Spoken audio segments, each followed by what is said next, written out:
Hello everyone, আমি এখন চলে আসছি পাতিবেলা। তো দেখতে পাচ্ছেন এখানে কিন্তু অনেক সুন্দর কাশফুল রয়েছে এবং এই জায়গাটা দেখেন কত সুন্দর, এবং এখানকার যে কাশফুলগুলো রয়েছে দেখেন কত সুন্দর একটা কাশফুল, এবং পাশে দেখতে পাচ্ছেন বড় পুকুর রয়েছে। এই জায়গাটা আমার কাছে খুবই ভালো লাগে, দেখেন কত সুন্দর একটা জায়গা। তো কাশফুল অনেকের কাছেই ভালো লাগে, দেখতেই পাচ্ছেন কত সুন্দর সুন্দর কাশফুল রয়েছে এখানে। এবং এই জায়গাটা দেখেন অসাধারণ একটা জায়গা, দেখতেই পাচ্ছেন এখান থেকে দেখেন বক উড়ে গেল এবং আশেপাশে দেখেন কত সুন্দর। তো এক কথায় বলতে গেলে অসাধারণ একটা জায়গা। কাশফুল দেখতে হলে অবশ্যই আপনাকে এখানে চলে আসতে হবে, এবং কাশফুলগুলো কিন্তু খুবই ভালো লাগে আমার কাছে। দেখেন কত সুন্দর কাশফুল এখানে রয়েছে, এবং এই জায়গাটা কিন্তু খুবই সুন্দর একটা জায়গা দেখেন।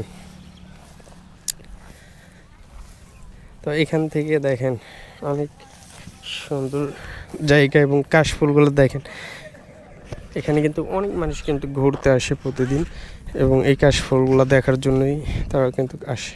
দেখেন আশেপাশের পুকুরটা কত সুন্দর, এটা কিন্তু বালি গর্ত বলা হয়। এখানে বালি কাটতে কেটে বড় একটা পুকুর হয়ে গেছে, এবং এখানে মাছ চাষ করা হয়। দেখতেই পাচ্ছেন কত সুন্দর এবং মনোমুগ্ধকর।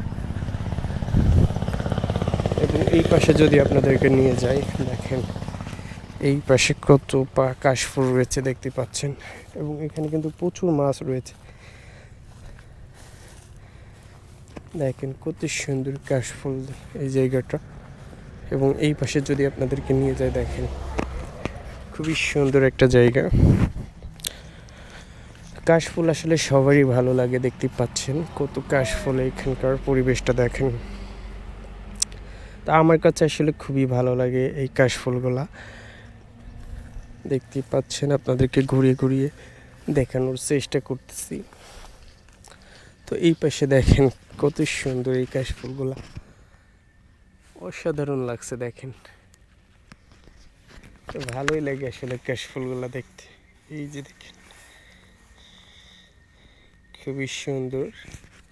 তো প্রতি বছরই কিন্তু এই সময় এই কাশফুলগুলা এখানে দেখা যায়।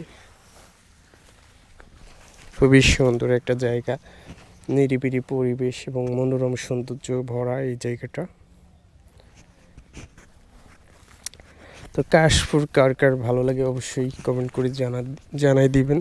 তো আজকের ভিডিওটি এ পর্যন্ত। আল্লাহ হাফেজ।